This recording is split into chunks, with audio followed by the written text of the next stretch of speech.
Indian society for technical education ह्या संस्थेची स्थापना स्वातंत्र्यपूर्व काळात 1941 साली झाली. ब्रिटिश अधिकाऱ्यांनी ही संस्था स्थापन केली आणि त्या काळात त्या संस्थेचं स्वरूप it was an association of principals of engineering institutions असं होतं.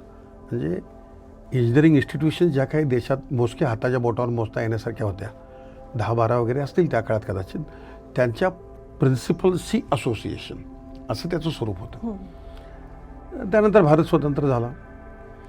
नंतर इंजिनिअरिंग इन्स्टिट्यूशन्स 50-60च्या दशकात म्हणजे 50पासून ते 60पर्यंतच्या काळात बऱ्याच संस्था सुरू झाल्या. त्यात IITs आणि NITचा पण समावेश आहे.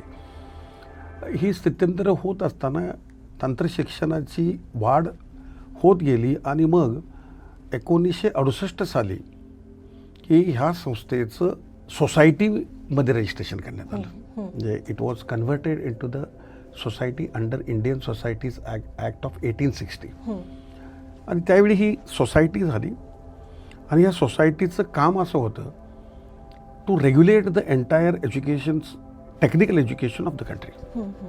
आज जे काम रेग्युलेटरी बॉडीज करतात, फॉर एक्झाम्पल इंजिनिअरिंगच्या बाबतीत all India council for technical education AICT is acting as a regulating body आज. पण AICTची स्थापना होण्यापूर्वी म्हणजे साधारणतः 89 पर्यंत IST was a regulatory body. संपूर्ण रेग्युलेशन हे IST मार्फत चालायचं.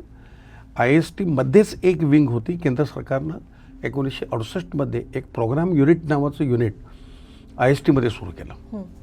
ISTचे पहिले अध्यक्ष म्हणजे सोसायटी झाल्यानंतर IIT दिल्लीचे डायरेक्टर, त्या तत्कालीन डायरेक्टर डॉक्टर डोगरा हे त्याचे पहिले प्रेसिडेंट होते.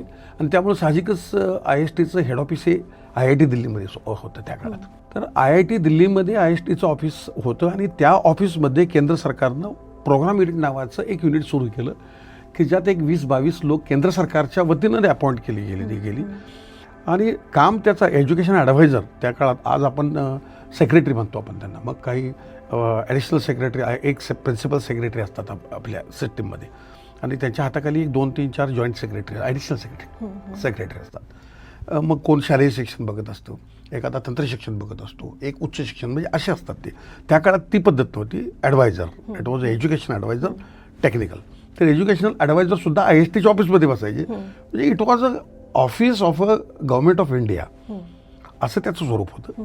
आणि संपूर्ण ध्येय धोरणं ठरवणं, तंत्रशिक्षण कसं असलं पाहिजे त्याचे, कारण it was all together a new baby at that time. तंत्रशिक्षण हे अगदीच बाल्यावस्थेत होतं त्या काळात. आणि मग त्याचं जे मॅपिंग, रोड मॅपिंग ज्याला आपण म्हणू, ते सगळं काम IST मार्फत केलं गेलं.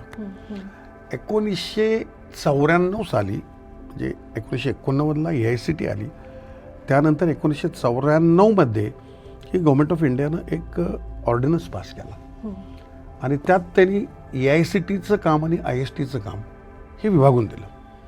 हे AICT will look after the regulation only. बाकीची जी कामं आहेत, मग फॅकल्टी डेव्हलपमेंट असेल, स्टाफ ट्रेनिंग असेल, स्टुडंट डेव्हलपमेंट असेल, इंटरनॅशनल कोलॅबरेशन्स असतील, ही सगळी कामं ISTकडे राहिली गेली.